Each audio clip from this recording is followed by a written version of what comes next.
longest continuously employed newspaper cartoonist in the United States.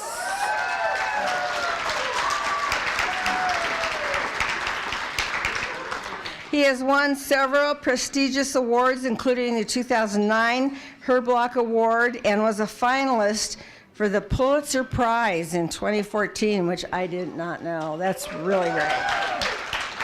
All right, without any further ado, I'm going to turn the time over to Pat.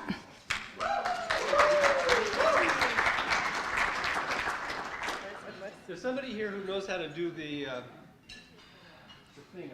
Projector, that's him. Okay, here we go. Yeah, he's here. All right. So I'm getting a lot of questions about the jacket. And the jacket is a work in progress. And it's, each one of these things is something that I've put on there, and it is meaningful to me, right? But if you sit down and you think, what means something to me, and you put it in a symbol, what is it? And it's hard. I think, what represents this thing that I like? So let's just take a second, and you tell me what symbols I could maybe put on the jacket, because like it's a work in progress, it's going to be covered. Sure sign of the veil. Interesting. Anybody else? Okay, Moroni. Moroni's going on there, absolutely. Anybody else? The flying spaghetti monster. Before my time or after my time? One of those. Yes, I like that one. Okay, the brine Sherpa is going on the jacket. Anybody else? Sears. It's round. Okay, it'll go on there somewhere. I've thought about that one. Okay, are we ready?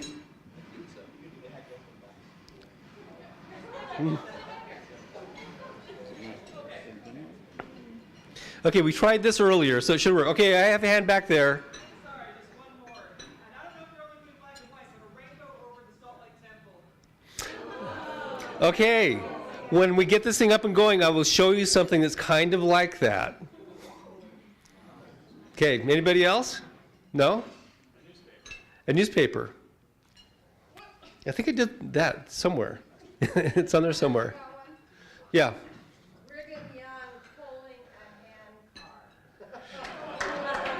No. Brigham Young riding on a handcart.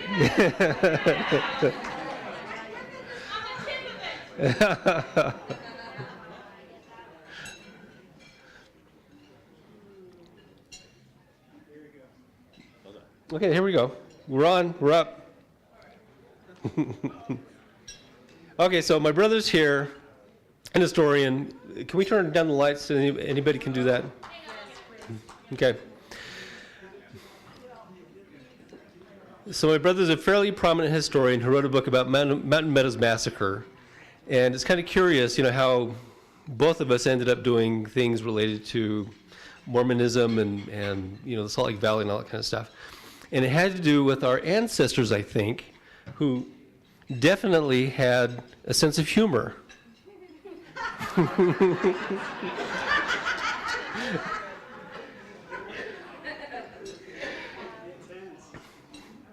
So, I grew up Mormon. I went to BYU. I did the whole mission thing. And I grew up with the idea that, our pioneer ancestors were, just very heroic. And it was kind of that socialist vision of, our past. And so you see that statue up there. This is the place park, about how we view ourselves. But at the base of it, you've got Mountain Meadows, you've got all these things that are the skeletons in the closet. Now, this is a cartoon that was done by Thomas Nast, very famous cartoonist who came up with the Republican elephant, he came up with the Democratic donkey. He created, actually, our version of Santa Claus was by Thomas Nast back in the 1890s. And this is a cartoon he did back in the 1870s and 80s. And if you look on the right is, well, okay, this is the Capitol dome, and it says, "Religious liberty is guaranteed, but can we allow foreign reptiles to crawl all over us?" This is 1870, I can't see the 1870s. But on the right, you see the Catholic Church. Left. On the left, you see the Catholic Church. And if you turn your head this way, you can see that the jaws of the crocodile are the bishop's mitre of the Pope of Rome. It's the hat that the Pope wears, right? Okay? And then on the right, you see the Mormon church with the tabernacle, obviously being this turtle. Okay, why would Thomas Nast refer to Mormons as foreign reptiles? It's because back in 1870s, 1880s, the majority of the LDS church was foreign born. They were illegal immigrants. We, back in that day, were the radical Islamists, the radical Muslims, and we threatened the rest of America. The rest of America was afraid of Mormons. Okay, here's another cartoon, incredibly racist, but here's Uncle Sam kicking people out of the U.S. bed. And he's kicking out some Chinese person. The first person to get kicked out is a Mormon polygamist. See on the far left? And these other people who are not welcome in the bed are American Indians, African Americans, and on the far right, the Irish.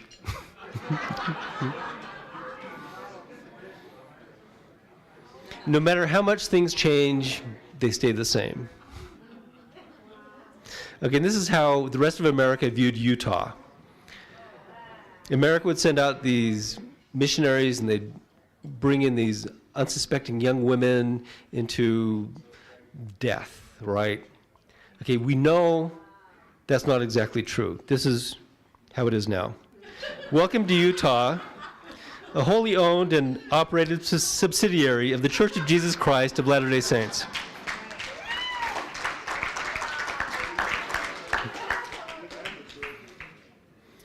Okay, I grew up in the church, and this is the thing that just, man, they could still have me if they just didn't do this.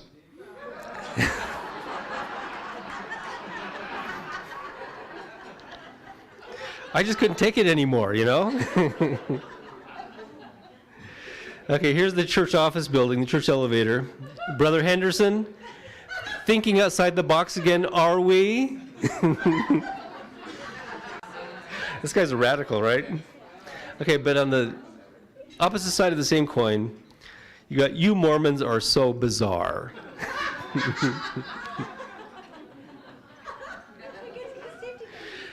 Okay, here's something that you can only find in Utah. Wait a minute, sorry. Oh, okay, this.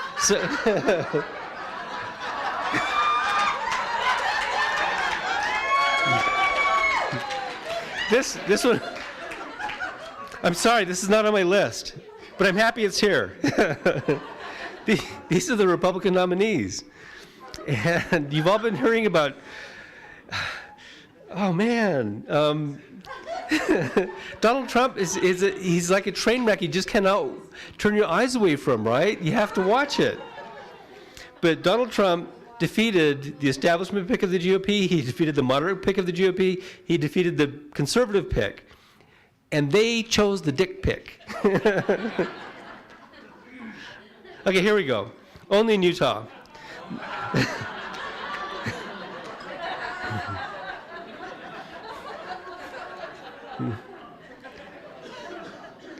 Okay, and here's the Utah remake of the Hitchcock classic, The Birds.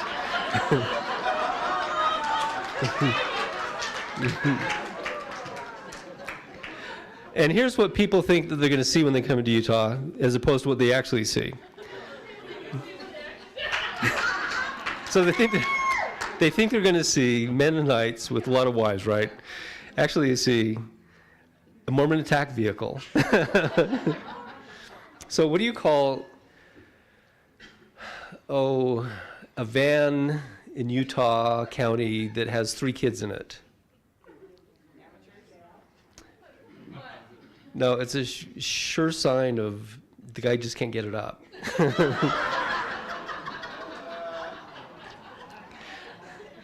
So I went to BYU, and every year they throw me something that I have to do. And this is something that I did about, 20, 30 years ago. But they had the Rodin exhibit that came from France. And Rodin was the famous sculptor, and he did The Thinker, right? Well, the BYU administration wouldn't allow some of the statues to be displayed because it displayed nudity. And the stuff was so, I don't know, it was just so, not detailed. You just didn't care. It wasn't nasty, right? But there were certain statues that they would not be displayed at BYU. So here this guy is saying, this one is fine, but I want the offending portion covered.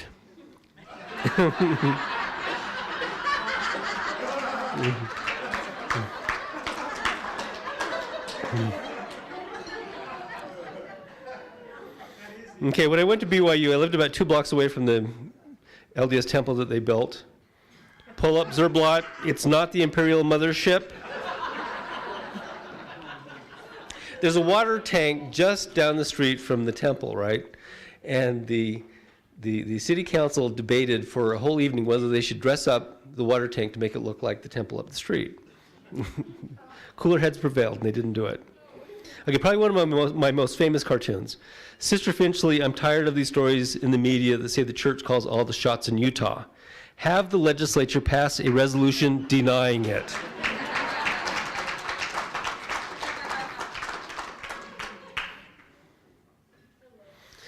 Okay, and here's, I can't believe I didn't do this sooner. Our religious liberties are under attack. Amen! Rise and shout. This is the new design for the state capitol. Okay, and here's the Utah Democrat, the dodo, Allosaurus, mammoth. We had the last one stuffed. So,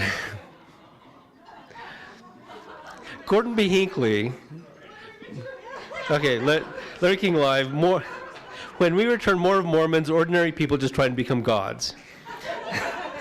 So I published this. There were a lot of people who were just very angry about this. They thought it was sacrilegious that I would show the prophet of the LDS Church. This is the first time as far as I knew, that a living LDS prophet had been cartooned. And we had a big debate at the Tribune whether that was appropriate or not. And this was 5 years before the Danish cartoonist cartooned the Prophet Muhammad. So I was actually the first one to actually do a cartoon of the prophet. And I'm still alive to talk about it, yeah. But I was thinking, should I do this, really? Because this is breaking new ground. But Gordon B. Hinckley was a new kind of president of the church because he was accessible to the media. And he went out and he talked to people, and he was on 60 Minutes, and he went on Larry King Live. So I thought, if he's putting himself out there, then he's fair game. And so that's what I did. And I heard, all kinds of people who were just angry on his behalf. They said, this is sacrilegious, this is wrong, you shouldn't do that to the prophet. But I heard through back channels that, of course, he'd seen it, and he kind of liked it. He's kind of cute, right? Okay, remember when the word gay meant happy, fun-loving, lighthearted? I hated it back then, too. That's our legislature. So, do you know the difference between church and state in Utah? It's 2 blocks. Okay, and I'm going to go back. So you heard about the church saying, children of gay parents can't be full members, right? They can't be baptized. And so going back to my childhood, growing up in a Mormon ward, this kid is listening to this drone, and he's going, why couldn't you have been gay? And then he wouldn't have to go to church. Okay, and Senator Urquhart was a Republican who actually came out in favor of gay rights and LGBT rights, probably because he had a family member who was gay, which is how that happens. If it becomes personal, then you realize it's not as simple as they've told you. And so here in the church office building, somebody's displaying a picture of Urquhart to a bunch of seagulls, and he says, "Make it look like an accident." One of the worst things you can do to the church is embarrass it. You don't do that. Okay, and I was talking about, somebody mentioned they wanted the gay rainbow. This is a painting that I did for a benefit. And you can see my legislator guys in the background. And in the front, you see this person with a gay flag. And I call this, "And I saw another angel fly."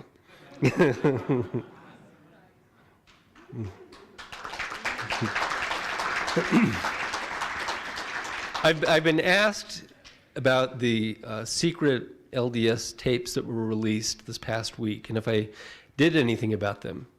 And the first version of the cartoon I did, I sent in, and I got word back that people didn't quite get it. They didn't, I don't know. So I'm bringing it to you to see if you get it. I thought it was okay. Okay, in the first panel, here's the guy who's giving the presentation to the Council of the 12. He says, LDS secret tapes revealed. Okay, in short, our aging system is open to hacks. And then he hears a bunch of I saying, what did he say? Can we wrap this up? And to leaks. I can be accused of ageism in this one. See? Maybe you got it, maybe you didn't. Okay, here's the one that I actually did. I'm not too happy about this either. I thought it was a great idea, but I didn't execute it quite right. So this is Mystery Science Theater, and they're watching the video. Okay, please tell me they find a cure to the interstellar plague that did end their under 70-year-olds. It's okay, but it takes kind of a while to figure that one out. Okay, but here's the one I did years ago that actually kind of addresses the whole issue.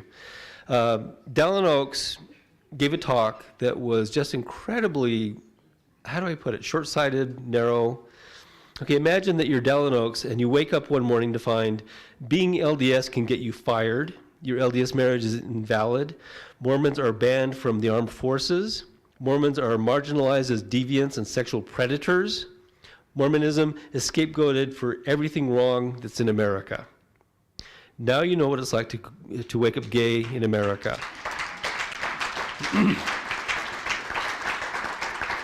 Going back to those cartoons that I showed from 150 years ago about how America viewed Mormons, you know, put yourself in their shoes, and you can kind of expand your vision.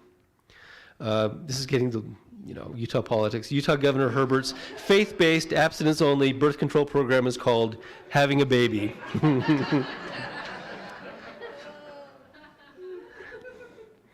Okay, I work for the Salt Lake Tribune. I have a certain view of the Deseret News. Salt Lake Tribune the same day, Utah AG resigns, Tribune uncovers wretched hive of scum and villainy. That very same day, the Deseret News comes out with, church reaffirms it is in favor of families. It comes out against family haters. Okay, Donald Trump has been in the news these days. Utah's got a problem with Trump. We're one of those states that went with Ted Cruz. And I got to say, Ted Cruz is just kind of creepy, but man. I had certain preferences over this last election, and my guy didn't make it.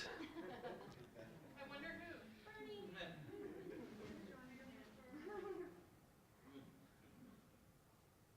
who. Oh, there he is. So here on the left, you've got the Republican candidates.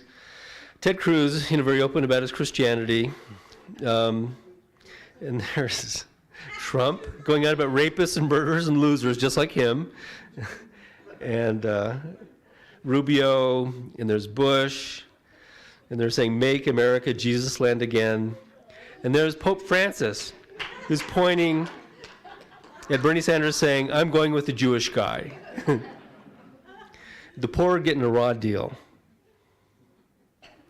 This is a picture of me 2 years ago at the cartoon festival this is a year ago, in cartoon festival in France. And those are the pictures of the cartoonists who were assassinated, the Charlie Hebdo cartoonists. I was there 3 years ago, and I actually met these people. And I didn't think anything of it, because they were the most inoffensive people, and I was introduced to them. And they were not really, they were known in France, but they weren't known anywhere else. And I just knew them as, fellow cartoonists, peers. And then when I woke up that morning and I heard that they had been assassinated, I thought, these people, what they do, they put their lives on the line. And they had been attacked before. And I didn't appreciate just how serious it was for them. Now, as a cartoonist in America, I don't feel the same threat that cartoonists in other parts of the world do. Partly that's because we're viewed as just entertainers here, right? We're not worth the trouble. But in certain parts of the world, cartooning it's deadly serious.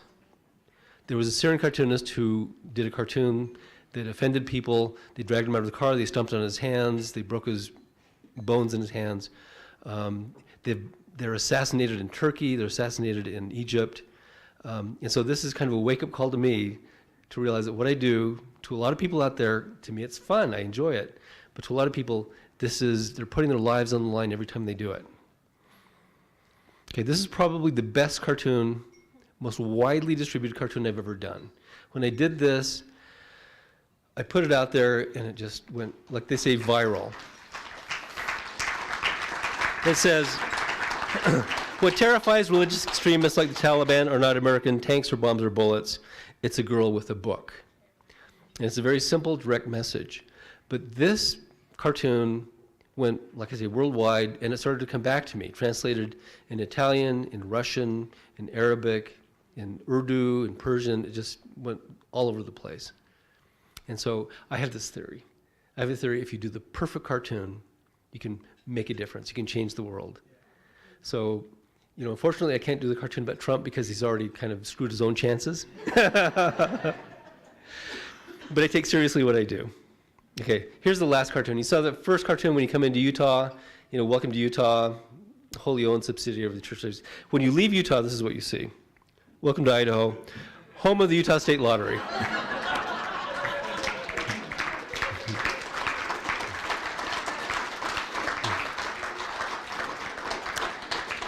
Okay, they're going to let me sell some prints here afterwards, but I guess you guys want to mingle and talk, and I'll be over here somewhere selling prints.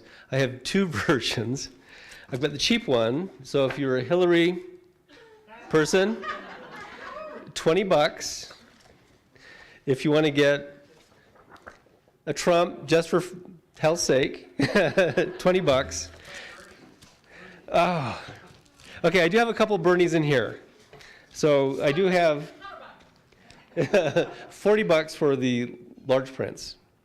And anyway, thank you for coming. And by the way, I appreciate what you've all been through. I've been through it too. Leaving the church is not easy, but it's worth it, right? You get 10% raise, Sundays off. Perfect.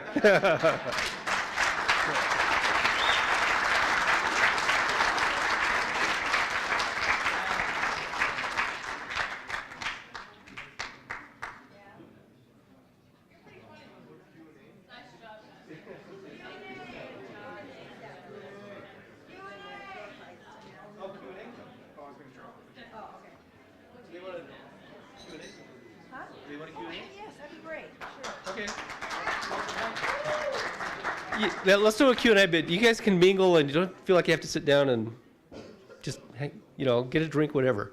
Okay, question.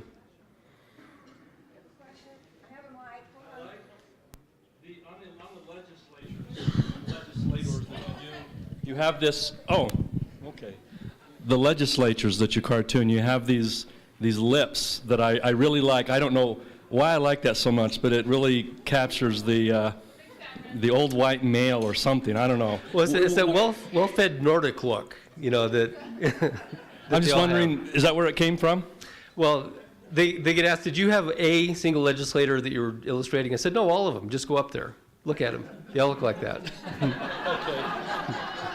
Thank you. That's yeah. what it is. 90% of the legislature is LDS. You know, some of them are lapsed, but 90% of them are LDS. They come from the same culture. They don't really represent Utah. You know, I would guess that church-going Mormons represent maybe a third of the state of Utah. But the reason they've been able to capture the legislature is they're organized. You know, so go vote. You know, absolutely vote. There are lots of good Democrats who are running for the legislature. The Democratic Party in Utah is kind of a shit show. But there are people coming up in the ranks who are excellent, excellent. So definitely go out and vote. Even if you don't like Hillary all that much, go out and vote for down-ticket Democrats, and it'll make a difference. Absolutely. Okay. Has the church ever put pressure on your editor for one of your cartoons? No, not directly, but when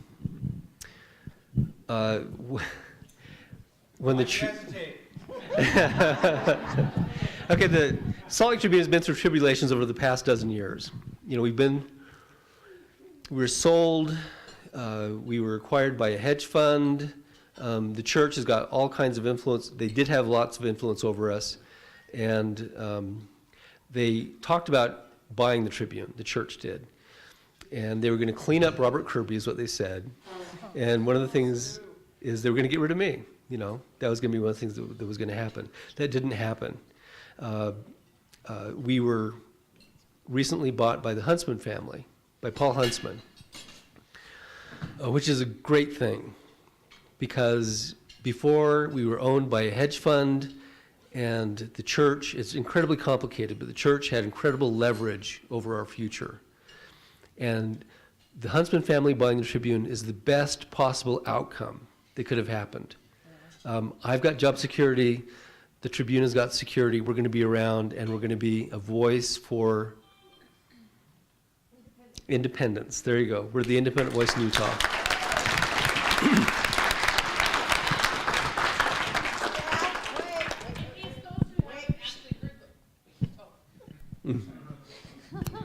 In case those who haven't heard the whole story, could you explain to them what the Huntsman, I forget his first name, what he said? He's conservative, but he's Mormon. But his words were, he's saving this liberal paper, right? For the Okay, most so part? Paul Huntsman he's one of the lesser Huntsmans, but he bought, he bought the newspaper. I'm not sure exactly. He doesn't really know what he's gotten into. You know, if people don't like my cartoon, they're going to call him. But I've talked to Paul Huntsman, I've spent some time with him, and he's very careful, he's very deliberate, and I think that he's kind of a closet liberal. He would have to be. Yeah, he would kind of have to be. He's a quick learner, and he does respect what we do. He likes Kirby, he seems to like me, and he's put Jennifer Napier Pierce in the position of the publisher of the paper, which is, in my view, a great thing. You know, Terry Orm was a great publisher, and he took us through some very hard times. But Jennifer is younger, she's ethnic, she's a woman. She's going to bring a different view to the Tribune than we had before. So it's a good thing. It's all good. Anyone else? I'll give it to you. You're next. This is all a really nosy crew. We want to know, well, like, tell us about your life and when the church zipped out, and when did you decide to be a cartoonist? How did all that evolve? So it's a pretty good. Okay, it's a pretty good story. Steve Benson was the cartoonist at the Daily Universe, and I was a student at BYU, and the Justice Department was suing BYU over a housing policy. And I was in the middle of a finance class, and right in the middle of my class notes, I did this cartoon. Just drew it up, and I thought, that's not a bad idea. So I took that cartoon idea to the Daily Universe with the idea that Steve Benson would take the idea and he could draw it up. What's that? Who at the Universe? Oh, I took it to Nelson Wadsworth, who was a newspaper legend in Utah, and he deserved a lot of credit. Nelson saw the cartoon and he goes, go home and do a finished copy of this. And so I ran home and I did a finished copy, and it seemed to fit into what they were doing. And so they ran that cartoon the next day. And when I saw my cartoon in print, it was like heroin. It was, I was addicted, seeing yourself in print, and it was pretty heady stuff. And so at that point I decided I want to be a cartoonist. And I started doing cartoons for the Daily Universe, but I was working at a graphics place at BYU. The secretary came in one day and she goes, "Oh, congratulations on getting your cartoon into Time magazine." And I said, "What?" She goes, I go, "Describe it." And she described the cartoon. It was my cartoon, the very first cartoon I'd ever done. And they had somebody who works for Time magazine was a stringer at BYU. No, no, it was not Nelson. No, it wasn't. No, I was there. That's my brother. But there was somebody who was working for Time magazine, and they put together all of the material having to do with the lawsuit, and they sent it into Time magazine, including the cartoon, photograph, and the material, and it was published in Time magazine. So the very first cartoon I ever did was published in Time magazine, and it's it's been downhill ever since then, but it's a good start. So anyway, I was hooked. That's how I got started. Oh, hi. You answered one part already, but how many cartoons have you had published? So I've probably done about 10,000 cartoons over the course of my career at the Salt Lake Tribune. And, people sometimes go, "Oh, I love that cartoon," and they describe it, and I go, "I have no idea what you're talking about," because 10,000 cartoons is a lot. But I wake up every morning and I'm just incredibly pleased to be doing what I'm doing. And I appreciate that I get to do what I love to do. And doing cartoons in Utah is the easiest job in the world.